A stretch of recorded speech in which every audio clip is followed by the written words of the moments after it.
por que o aborto é uma pauta que o mundo tanto insiste em legalizar? E por que alguns cristãos hoje veem o aborto como quase que uma prática normal? Bom, a gente precisa entender o seguinte, o aborto ele busca relativizar a vida. Né? A primeira coisa que quando você vai discutir o aborto com uma pessoa, ela vai falar para você, não, mas a vida humana não começa na concepção.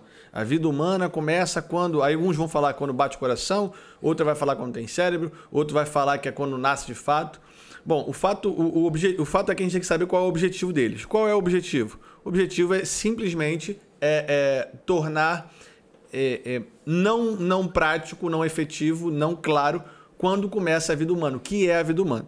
E aí, para a gente entender o raciocínio que eu acredito que deve ser a cosmovisão cristã dentro do aborto, eu vou trazer duas passagens. Uma que a gente já até falou na semana passada e essa aqui, ó, Lucas 1:41. Vai narrar a história de quando Isabel encontra com a mãe de Cristo, Maria, tá? Então, fala assim, ó, ao ouvir Isabel a saudação de Maria, ela que já levava o próprio Cristo no seu ventre, a criancinha saltou no seu ventre e Isabel foi cheia do Espírito Santo. Ora, o que saltou no seu ventre? A criancinha. Então, quando a ciência tentar me dizer, quando as feministas tentarem me dizer, quando os abortistas tentaram me dizer que o que tem dentro do ventre de uma mulher não é uma criança, eu fico com a palavra. Perfeito? Então esse é o primeiro ponto que a gente tem que entender para falar sobre aborto. O que é a vida humana? Quando começa a vida humana? Já é na concepção. E aí eu trago um segundo ponto. Gênesis 25:23, que a gente falou na primeira conversa. E o Senhor lhe disse, 2 nações há no seu ventre. Não haverão. Já há no seu ventre 2 nações. E 2 povos se dividirão das suas entranhas. E ele vai falar de toda a história que a gente já conhece. O ponto importante aqui já haviam 2 nações ali dentro. Já haviam 2 pessoas ali dentro, 2 homens que dariam descendência a 2 nações. Então, esse é o primeiro ponto que a gente tem que entender. Quando começa a vida humana? É na concepção. O cristão não pode confundir isso. Confundir isso é dar brecha para o maligno, é dar brecha para mentiras entrarem e dividir o nosso povo. Esse é o primeiro ponto. O segundo ponto é importante frisar. Como nós somos majoritariamente cristãos, brasileiros, na Argentina, muitos católicos, existem muitos movimentos pró-vida que são desrespeitados. E como eles são desrespeitados? Eles não são levados em consideração para pautas como o aborto. E aí, como que os progressistas fazem para fazer com que o aborto avance? Eles fazem isso diretamente nas Supremas Cortes ou diretamente com seus presidentes, em ações muitas vezes monocráticas, ou seja, é apenas um elemento, ou um juiz, ou um presidente, alguém que dá uma canetada e define aquilo que é aborto ou não.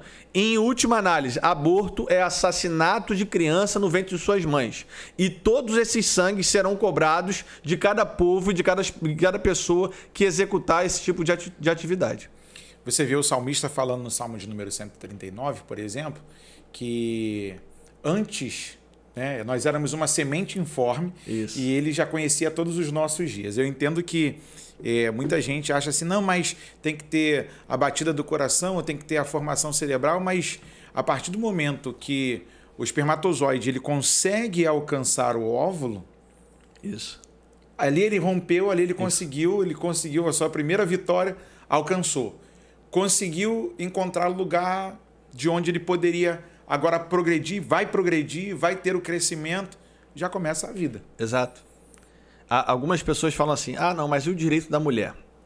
Ora, o direito da mulher está em usar o seu corpo como ela bem entender, tá? Isso a parte do evangelho, porque nós sabemos que o nosso corpo pertence a Cristo, mas para o mundo, para quem está morto, use o seu corpo como você quiser, o problema é seu, faz como você quiser. Agora, o ponto aqui é o seguinte, o que está dentro do ventre da mulher não faz parte do corpo dela. Se alguém lhe disser, em algum momento, não, eu posso abortar porque meu corpo, minhas regras, então tá bom. O cromossomo sexual da mulher é o XX. O cromossomo sexual do homem é o XY. Se uma mulher está grávida de um homem, de um menino, tem um menino no seu ventre, o cromossomo dessa criança, o cromossomo sexual dela é XY. O cromossomo sexual da mãe é XX. Como que esse corpo que está dentro dela, sendo masculino, é um cromossomo XY, e é o mesmo que ela se o cromossomo dela é XX. Você percebe o detalhe? Desculpa ser chato, é um assunto delicado e muito, muito científico, muito detalhoso, mas é para vocês entenderem que as mentiras que eles todas as vezes repetem para defender aborto são falaciosas, não tem fundamento científico e não tem nenhum tipo de moralidade. Não é pela saúde pública, não é pela segurança da mulher, não é pelo direito da mulher. E eles têm a cara de pau de chamar isso de direito da vida. Não, isso não é direito da vida. Isso é o direito de matar um outro ser no seu ventre. Isso não é um direito... É direito da concepção. Não é direito da concepção, é direito de não conceber. Porque essa sociedade é hipócrita. Exato. Ela grita em favor do mico-leão dourado, dos animais. Não pode, mas a vida humana é desvalorizada descaradamente. Exato. Lembrando, Samuel, que o aborto no Brasil ainda é crime. Ainda é crime. Eu lembro Salvo em 2 exceções. Isso. Estupro e anencefalia, se não me engano.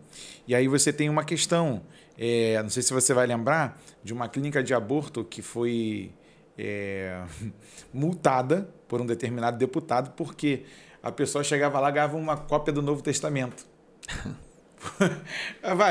A que ponto os camaradas chegam? Eles conseguiram colocar numa clínica de aborto uma parte para evangelizar. Sim. Como é que se consegue enxergar essa ideia?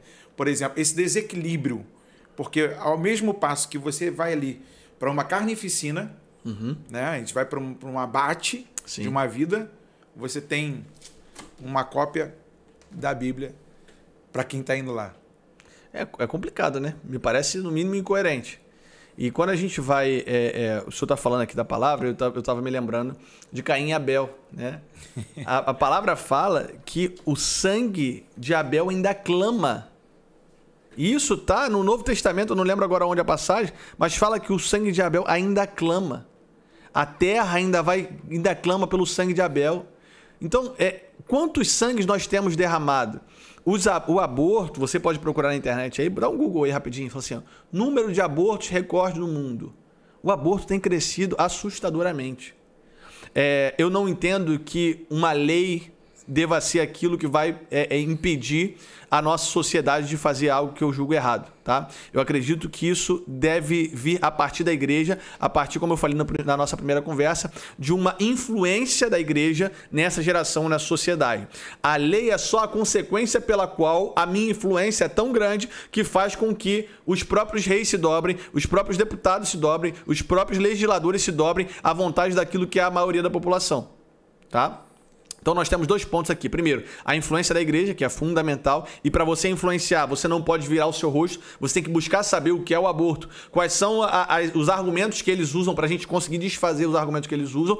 E a partir do momento em que a sociedade continuar sendo majoritariamente cristã e majoritariamente pró-vida, a gente consiga cobrar aí sim, politicamente, de decisões monocráticas, como eu falei anteriormente, como tem acontecido em países vizinhos aqui, para defender leis que são contra o maior anseio da nossa população.